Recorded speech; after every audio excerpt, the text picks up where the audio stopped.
Good morning all of you.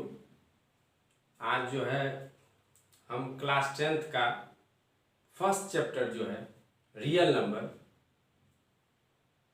उसका discussion करेंगे। तो फर्स्ट ऑफ ऑल यह जो चैप्टर है रियल नंबर, आखिर क्या है रियल नंबर, सबसे पहले हमको समझना पड़ेगा कि व्हाट इज रियल नंबर।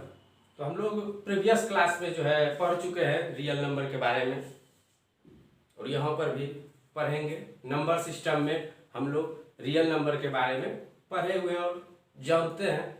तो डिफिनेशन यदि कहा जाए रियल नंबर का तो यह a number whose square is non negative is called a real number. तो रियल नंबर वह होता है जिसका कि यदि हम स्क्वायर करें तो वह नॉन नेगेटिव हो। A number whose square is non negative is called real number. और यदि समझने के लिए पढ़ना है रियल नंबर को तो हम लोग जिस तरह से याद रखे हुए हैं आप लोग भी उस तरह से याद रखिए। A number which we can represent on a number line is called real number. और हम लोग क्लास 9th में ऑलमोस्ट रिप्रेजेंट कर चुके हैं नंबर लाइन पे। हम लोग किए हुए नंबर लाइन पे रिप्रेजेंट क्लास 9th में किस सब को रिप्रेजेंट किए हैं, थोड़ा उसको यदि आप याद कीजिए। हम लोग इस नंबर लाइन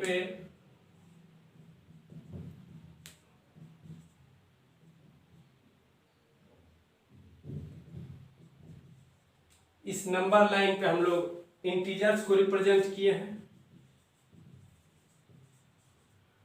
उसके बाद फ्रैक्शन को भी रिप्रेजेंट किए थे नंबर लाइन पे। यदि फ्रैक्शन कहा जाए यदि 3/2 रहता तो वह इस जगह पे 3/2 होता है। हम लोग फ्रैक्शन को भी रिप्रेजेंट किए हैं। तो फ्रैक्शन मतलब कहिए कि हम लोग रेशनल नंबर को भी रिप्रेजेंट किए हैं। और उसके बाद जो है हम लोग इरेशनल नंबर को भी रिप्रेजेंट किए थे। रूट के अंदर में जो आता था √3, √5, √7, ये सब लोग 9th में किए हुए हैं। इरेशनल नंबर,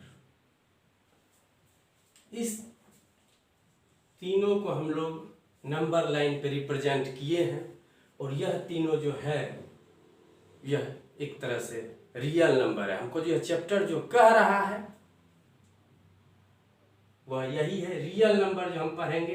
तो रियल नंबर है क्या, तो आप लोग जान लीजिए कि इंटीजर सबसे पहले फर्स्ट ऑफ ऑल जानने के हम समझ गए कि रियल नंबर है जिसको कि हम नंबर लाइन पर रिप्रेजेंट कर सकते हैं। तो सबसे पहले हम लोग रिप्रेजेंट किए थे 8 में भी रिप्रेजेंट किए थे, इंटीजर्स को किए थे क्लास 8 सब में रिप्रेजेंट। माइनस और प्लस साइन के साथ यदि नेचुरल नंबर हो तो वह रियल होता है, सॉरी रियल नहीं, वह इंटीजर होता है और उसी को हम लोग रियल नंबर कहते हैं। तो इंटीजर्स क्या होता है, तो इंटीजर्स के बारे में बस एक ही चीज हमको याद रखना है कि इंटीजर्स जो है वह कुछ नहीं बस प्लस और माइनस, मतलब पॉजिटिव और निगेटिव साइन किसका होना चाहिए, तो नेचुरल नंबर। पॉजिटिव और negative sign natural number and 0, मतलब 0 और पॉजिटिव और निगेटिव साइन के साथ नेचुरल नंबर हो सकता है। और यह एक सेट तैयार कर रहा है जो कि इंटीजर्स है। और दूसरी बात रैशनल नंबर का है। तो रैशनल नंबर किसे कहते हैं या व्हाट इज रैशनल नंबर, तो वह भी हम लोग 9th में थोड़ा बहुत पढ़े थे और जो बाकी बचा हुआ है यहाँ पे हम लोग पढ़ लेंगे। तो रैशनल नंबर होता है the number which we can represent in the form of p/q, मतलब वह नंबर जिसको कि हम लोग रिप्रेजेंट कर सके p/q के फॉर्म में। और यहाँ पे एक रूल्स है, where P and Q both are integers but Q does not equal to 0। Rational number के बारे में हम लोग पढ़ेंगे। The number which we can represent in the form of P by Q where P and Q both are integers but Q does not equal to 0। और फिर उसके बाद इरेशनल नंबर के बारे में हम लोग पढ़ेंगे कि हम लोग मतलब यही समझ लीजिए जो रेशनल नहीं है वह क्या है, इरेशनल है। जैसे √3 इरेशनल है, हम इसको √3/1 तो लिख देंगे, ठीक है, P by Q के फॉर्म में तो आया, बट P इंटीजर है या नहीं ये पता करना पड़ेगा, Q इंटीजर है या नहीं ये पता करना पड़ेगा। हम देख लिए P क्या है, यह इंटीजर नहीं है और ये नीचे इंटीजर है, तो हमको दोनों क्या चाहिए, इंटीजर्स चाहिए। √3 को भी हम P by Q के फॉर्म में लिख सकते हैं √3/1, but P and Q are not integers, क्योंकि P तो इंटीजर्स है, Q इंटीजर्स है ना, हमको दोनों इंटीजर्स चाहिए क्योंकि रेशनल नंबर बोल रखा है हमको P और Q दोनों ही इंटीजर चाहिए और Q does not equal to 0। तो हम लोग रेशनल नंबर का डिफिनेशन को अपने ध्यान में रखेंगे और वही फॉलो करेंगे इरेशनल पे। बस यही कि जो रेशनल नहीं है वह इरेशनल है। तो हम लोग जो है इस चैप्टर में जो स्टार्ट जो करेंगे रियल नंबर, तो सबसे पहले हम लोग जो यहाँ पे देख रहे हैं, यह जो चैप्टर स्टार्ट हो रहा है क्लास 10th में, यहाँ से नहीं, यह तो जस्ट एज ए इंट्रोडक्शन है, यूक्लिड डिवीजन लेमा से हो रहा है। तो क्या है यूक्लिड डिवीजन लेमा, उसके बारे में हम लोग डिस्कशन करेंगे, उसका क्या रूल है, कैसे होता है। तो इसको लिख लीजिए और उसके बाद जो हम डिस्कशन कर रहे हैं यूक्लिड डिवीजन लेमा के बारे में। तो हम लोग का जो चैप्टर ये स्टार्ट जो हुआ है यूक्लिड डिवीजन लेमा से स्टार्ट हुआ है, तो यहीं से तो यह है क्या, एक तरह से यूक्लिड डिवीजन लेमा यह एक तरह से थ्योरम है जो डिवीजन में अप्लाई होता है। हम लोग किए हुए हैं, हम लोग जो डिवाइड करते थे तो हम लोग उसमें क्या है कि हम लोग इसको जो है अप्लाई किए हुए हैं और उसी को यहाँ पुट करना है। तो है क्या, हम लोग डिवीजन जब करते थे क्लास 9th में 10th में हम लोग क्या करते थे, किसी दो नंबर को डिवाइड करते थे एक दूसरे से, तो हम लोग 14 को 14 से जो है 117 में डिवाइड करते हैं। तो फिर जो यह है 8 टाइम्स में 112 आ जाता है और यहाँ पे 5 रिमाइंडर बच जाता है। तो हम लोग यही करते थे। यूक्लिड डिवीजन लेमा भी कुछ नहीं है। यूक्लिड डिवीजन लेमा हम लोग को कहता है A = BQ + R। Euclid division lemma बोलता है A = BQ + R where R greater than or equal to 0 but less than B। यही यूक्लिड डिवीजन लेमा कहता है। और हम लोग बचपन में यह चीज किए हुए हैं। ये 14 क्या है, 117 क्या है, 8 क्या है और 5 क्या है, इस सब आप लोग को पता है। 117 जो है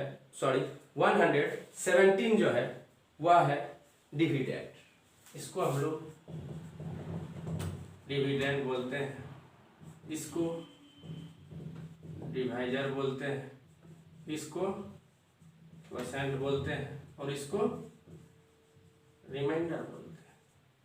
तो ये तो हम लोग को भी पता है। यह जो रिमाइंडर है कुछ भी आए उससे मतलब नहीं है, यह कभी भी इससे बड़ा नहीं हो सकता है। इससे बड़ा 14 से बड़ा कभी नहीं हो सकता। ये हम सब दिन देखे हुए हैं, तो हम लोग पढ़े हुए थे। Dividend = divisor into quotient plus remainder. और यही जो है क्लास 10th में आकर के यूक्लिड डिवीजन लेमा हो गया। यह डी के बदले ए आ गया, इसके बदले बी आ गया, क्वोशेंट क्यू है ही और आर है। और हम लोग को पता है कि रिमाइंडर डिवाइजर से बड़ा नहीं हो सकता है, मतलब r is less than b. लेकिन यह तो है कि 0 हो सकता है, कुछ भी होगा लेकिन इससे छोटा होगा, तो ग्रेटर देन और इक्वल टू 0। यही यूक्लिड डिवीजन लेमा है, जिसका कि हम लोग यहाँ पे यूज करेंगे। एचसीएफ निकालने में हम लोग इसका यूज करेंगे। इसका भरपूर यूज है क्लास 10th में। जब हम एचसीएफ निकालेंगे तो हम लोग इस पे एक दो सवाल बनाएंगे कि कैसे एचसीएफ निकलता है थ्रू यूक्लिड डिवीजन लेमा। क्योंकि यूक्लिड डिवीजन लेमा कुछ नहीं है, बस इस चीज को हम बचपन में पढ़ते आए हुए हैं और यहाँ पे यही आकर के a equal to b q plus r हो गया है और कुछ नहीं, छोटा हो गया। बहुत बड़ा बड़ा नाम था और यहाँ सिंबल से हो गया है, बस वही समझना है। और हम एक दो एग्जाम्पल डिस्कशन करते हैं, उसके बाद देखते हैं।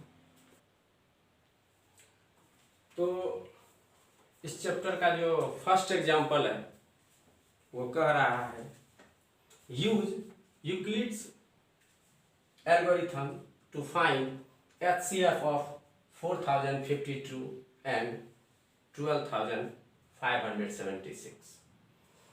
तो हम लोग HCF निकाले हुए, डिवाइड करके निकाले हुए, इस रूल को अप्लाई करके तो नहीं निकाले हुए। तो डिवाइड करके कैसे निकाले थे हम लोग, या निकालते थे बचपन में, थोड़ा उसको पहले देख लेते हैं। उसके बाद जो है यूक्लिड्स एल्गोरिथम के थ्रू हम लोग निकालेंगे। तो हम लोग क्या करते थे, देखते थे पहले दोनों में कौन बड़ा है और कौन छोटा है। जो भी बड़ा है वह डिविडेंड हो जाएगा और जो छोटा है वह डिवाइजर हो जाएगा। तो फिर हम लोग डिवाइड करते हैं, जो बच जाता है रिमाइंडर, फिर उससे डिविडेंड को डिवाइड करते हैं, फिर मतलब वह करते जाते हैं, मतलब रिमाइंडर जो बचते जाएगा उससे जो है उसका जो डिवीजर होगा उसको हम लोग डिवाइड करते जाएंगे। और तब तक करते थे जब तक कि रिमाइंडर 0 नहीं आ जाए। और रिमाइंडर 0 आ जाता था तो फिर जिससे डिविजिबल हुआ है वही हम लोग का एचसीएफ रहता था। तो यह जो है 3 टाइम्स में दिख रहा है कि क्लियरली हो जाएगा। 3 2 जा 6, 3 5 जा 15, 1 0 2 4। फिर जैसा कि लग रहा है कि यह 9 टाइम्स में होने वाला है। 0 2 7 2 4 21 टाइम्स 272 8 148 272 1 times 148 124 148 124 24 124 5 120, उसके बाद 4 24 6 टाइम्स में। तो इस तरह से हम लोग बनाते थे और बाद में फिर देखे कि रिमाइंडर क्या है, तो 0 आ गया। हम लोग यूक्लिड डिवीजन लेमा का यूज करेंगे। यूक्लिड डिवीजन लेमा क्या हम अभी तुरंत बताए हुए हैं, वो होता है a equal to b q plus r. और एचसीएफ होने के लिए हमको रिमाइंडर 0 चाहिए। तो स्टेप बाय स्टेप करके हम लोग बनाते जाएंगे। तो इसका फर्स्ट स्टेप ये इसका फर्स्ट स्टेप है। तो क्या है फर्स्ट स्टेप, तो हम लोग यहाँ पे इसको स्टेप बाय स्टेप लिखते जाएंगे। Step 1 12,576 is equal to 4052 into 3 plus 420। और यहाँ देख लिए कि रिमाइंडर 0 तो है नहीं तो एचसीएफ तो होगा नहीं। फिर हमको अगले स्टेप में जाना पड़ेगा। तो यहाँ पर हम सिर्फ लिख देंगे here r does not equal to 0। उसके बाद अगला स्टेप 2 देखते हैं, वही है डिवाइड करते चलिए। तो ये वाला जो है यहाँ आकर के रुक गया 4052, बस सेकेंड स्टेप ये है, इसको लिखना। तो ये क्या है 4052 क्या है, ये इस दोनों का मल्टीप्लाई कर देंगे और प्लस 272 मतलब 420 into 9 plus 272 here r does not equal to 0।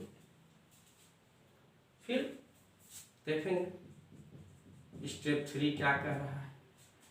Step 3 मेरा ये है, मतलब यहाँ पे 420 आ जाए, लिखते हैं 420 इक्वल टू 272 इंटू 1 प्लस 148। और यहाँ पर भी हम देख लिए कि r जो है वह 0 के इक्वल नहीं है। फिर बढ़ते चलेंगे आगे, step 4 272 is equal to 148 into 1 plus 124। और यहाँ पर भी हम लोग देख रहे हैं r does not equal to 0। फिर देखते हैं स्टेप 5। स्टेप 5 जो है वह है 148 is equal to 124 into 1 plus 24। यहाँ पर भी हम लोग देख लिए r जो है वह 0 के बराबर नहीं आया है। फिर अगला स्टेप चलेंगे, स्टेप 6 120। स्टेप 6 जो है वह है 124 इक्वल टू 24 इंटू 5 प्लस 4। यहाँ पर भी हम लोग देखें r जो है वह 0 के बराबर नहीं आया। और लास्ट स्टेप 7 में करते हैं तो पता चला 24 इंटू 6 प्लस 0। यहाँ हमको रिमाइंडर मिल चुका है 0, हियर r इक्वल टू 0। जब r क्या हो गया, रिमाइंडर जब 0 आ जाता है तो इससे हम लोग को पता चल चुका है HCF अब निकल चुका है। तो बस कुछ नहीं, यहाँ लिख देना है therefore HCF of 4052 and 1276 is 4। ये एंड का सिंबल है, जरा ध्यान से 2 नहीं समझ लीजिएगा, एंड इज 4। और हम लोग तो 4 आ चुका है तो आप इस तरह से लिख लीजिएगा। और एक ही चीज देखिएगा कि हमको बनाना इस तरह से है, बुक में भी इस तरह से बना हुआ होगा, लेकिन इस तरह से बनाने के लिए हमको ये आना चाहिए। वो सबको आता है, तो आना चाहिए मतलब क्या, रफ बगल में कर लेना है ताकि इस स्टेप को हम यहाँ लिख सके, क्योंकि बिना ये रफ किए हम यह नहीं कर सकते हैं। और यदि कर भी लेंगे तो गलती होने का चांसेस क्या है, बहुत ही ज्यादा, 100% ही समझिएगा कि वह गलत ही हो सकता है, सही नहीं हो सकता है। लेकिन यदि हम रफ बना लिए और यह सही हो चुका है तब तो 100% जो है यह सही होगा ही। तो आप लोग रफ बना करके इसको सॉल्व कीजिएगा। और ये बहुत अच्छा सवाल है। तो इसके बाद जो हम एग्जाम्पल 2 का जो है डिस्कशन करते हैं, इसको लिख लीजिए। तो एग्जाम्पल 2 जो है वो कह रखा है so that every positive odd integer is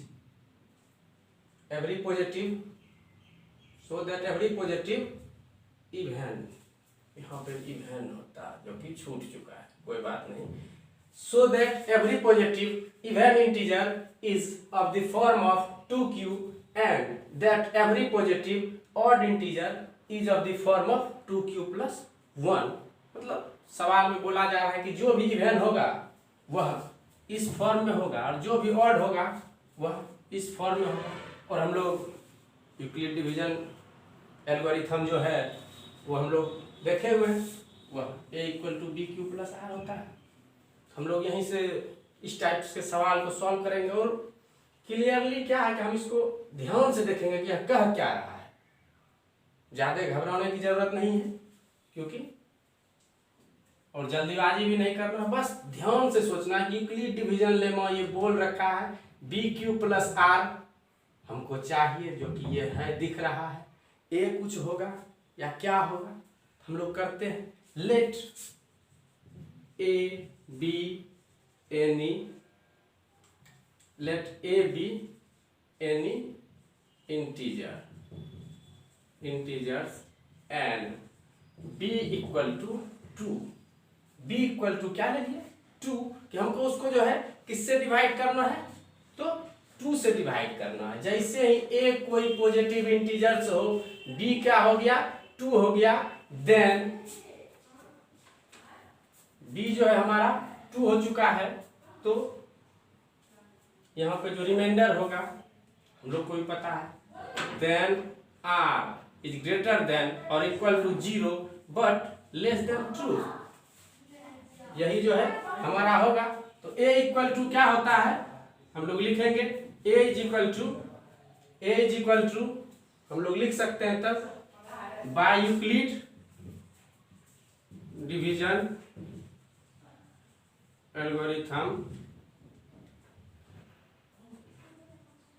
a equal to p q plus r होता है, तो हम लोग a equal to 2q plus r लिख सकते हैं, वेयर आर इक्वल टू 0 और 1, दो सिचुएशन हो सकता है, वेयर आर इक्वल टू 0 और 1, तो दो सिचुएशन है, दो केसेस हो सकता है। तो हम लोग यहाँ पे क्या करेंगे, केस 1 केस 2 कर लेते हैं।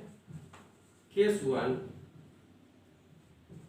when r equal to 0, a equal to 2q plus 0 equal to 2q which is divisible by 2। यह जो a है यह क्या आ गया 2q आ गया और यह 2 से डिविजिबल है, तो हम लोग लिख सकते हैं which is divisible by 2, therefore it is even number। और केस 2 जो है वह है when r is equal to 1, तो a जो है वह हमारा हो जाएगा 2q प्लस 1। तो हमको लग रहा है यह यहाँ तो रिमाइंडर आ गया, यह क्लियरली तो डिविजिबल है नहीं, which is not divisible by 2, which is not divisible by 2, therefore it is odd number। तो हमको पता चल गया, हम शो करके दिखा दिए कि 2q जो है जो 2q के फॉर्म में होगा वह हमेशा इवन होगा। क्यों इवन होगा, क्योंकि डिविजिबल बाय 2 है, और 2q प्लस 1 ऑड हो जाएगा, वह इवन नहीं रहेगा क्योंकि वह क्या है 2 से डिविजिबल नहीं। तो यह हो गया, बस इतना ही करना था।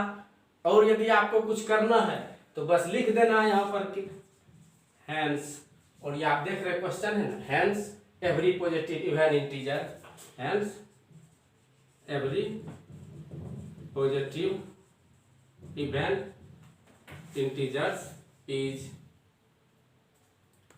of the form of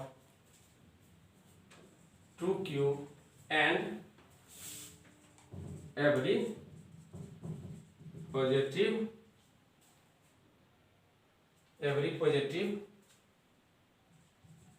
odd integers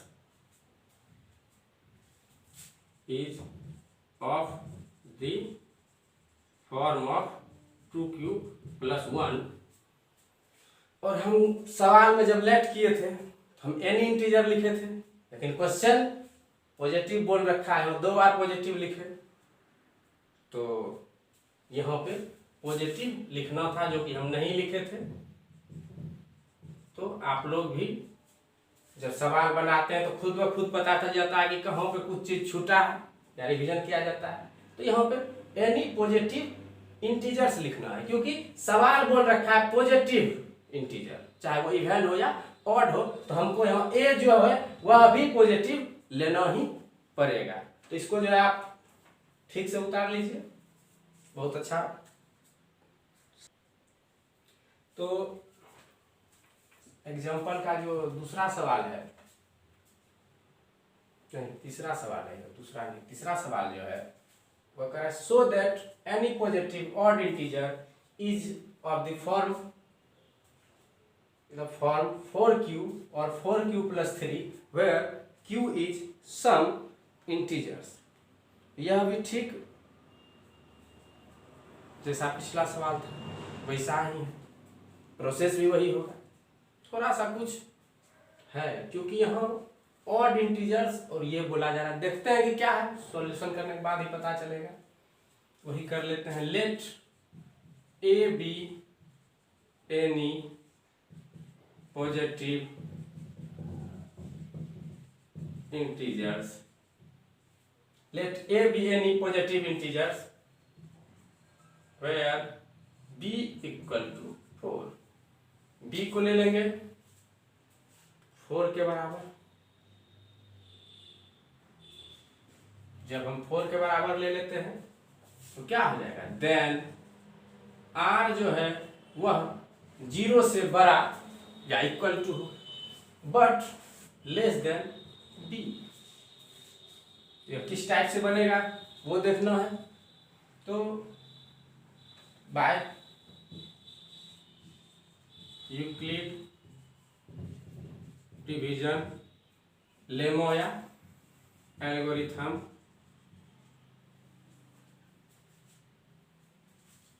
a = bq + r where r = r जो है वह b से छोटा होगा, तो a = b के बदले तो हम वहाँ 4 ले लिए, 4q + r लिखना पड़ेगा, और r जो है वह b से छोटा है, मतलब 3 है, 2 है, 1 है, और छोटा से छोटा कहाँ 0 तक जा सकते हैं। 0 से छोटा नहीं होगा क्योंकि यहाँ बोल दिया r इज ग्रेटर देन और equal to 0 but less than b, तो b से छोटा हो गया, मतलब रिमाइंडर 4 आने का चांसेस यहाँ पे है, 4 रिमाइंडर आएगा, 4 केस बन गया है। हम लोग हर केस को क्या करेंगे, सॉल्व करेंगे। फॉर केस 1, केस 1 क्या, r = 0, r = 0 है तो a क्या हो जाएगा, 4q + 0, 4q, इसको हम 2 × 2q लिख सकते हैं, 2 × 2q हो गया, मतलब समझ लीजिए कि 2 × 2q हो गया, मतलब यह जो a = 4q है यह इवन हो गया, क्योंकि यह डिविजिबल बाय 2 हो चुका है, तो हम लोग क्या लिखेंगे, इट इज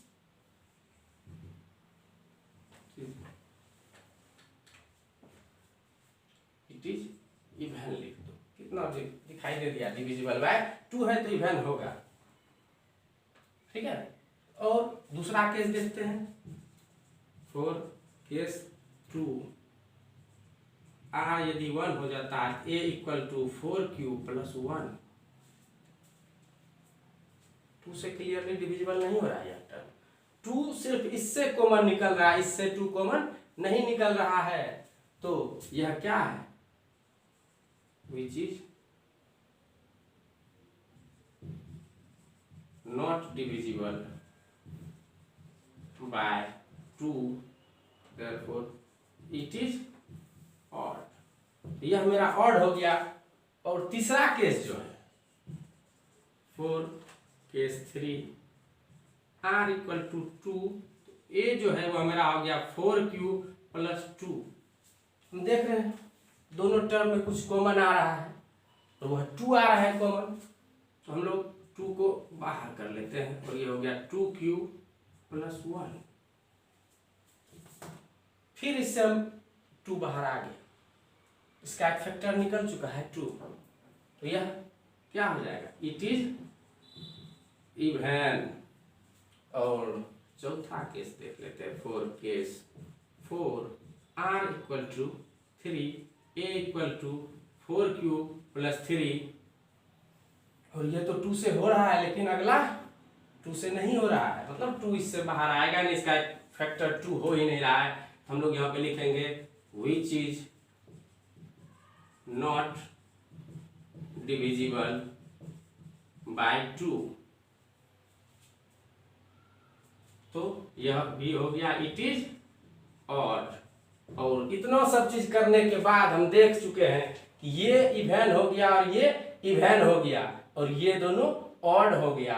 हमको निकालना क्या है, ऑड निकालना है, जो कि 4q+1 और 4q+3 के फॉर्म में आ रहा है। और हमको निकल भी गया कि 4 केसेस में 2 इवेन आया और 2 ऑड आया, और ऑड का जो केसेस बना वह 4q+1 और 4q+3 बन चुका है। हमको जो निकालना था वो हम निकाल चुके हैं। फिर इसको यहीं तक नहीं छोड़ना है, थोड़ा सा आगे बढ़ जाना है और लिख देना है hence any positive odd integers is of the form of 4q+1 and 4q+3 where q is some integers। ये कुछ नहीं, यह जो है यह सवाल में भी लिखा हुआ है, लेकिन यदि हम लास्ट में लिख देते हैं तो स्टेप मार्किंग होता है, स्टेप बाय स्टेप होता है और हमको मार्क्स मिलता है। यदि हम यहाँ पे छोड़ देते हैं तो मार्क्स कटने का भी चांसेस है। और ये क्लास 10th है, यहाँ लिखना कम और मार्क्स ज्यादा लाना चाहिए। ये नहीं कि भर दी और मार्क्स आया ही नहीं, तो इस तरह से लिखना है, मार्क्स भी आएगा और स्टेप बाय स्टेप लिखना है, कोई दिक्कत नहीं है। तो यही था इंट्रोडक्शन, कहा जाए 1.1 का है, जो कि हम आप लोग को बता चुके हैं। और यदि इस सब में कहीं पे भी डाउट हो तो आप कमेंट्स करके हमें बता सकते हैं, ताकि मैं उसका फिर से आप लोग को कोई ना कोई सॉल्यूशन बता सकूं। जो होगा हमसे हम कोशिश करेंगे आप लोग को अच्छे तरह से हम समझा दें। और अगला नेक्स्ट लेक्चर जो होगा उसमें हम लोग 1.1 का जो भी क्वेश्चंस है हम सब का डिस्कशन करेंगे। लेकिन आप लोग कमेंट्स करके हमें जरूर बताइएगा, यदि ठीक से समझ गए हैं तो वह भी बताइए, या कहीं डाउट रह गया वह भी बताइए, या कहीं मेरे ऊपर डाउट है तो वह भी कमेंट्स करके जरूर बताइएगा।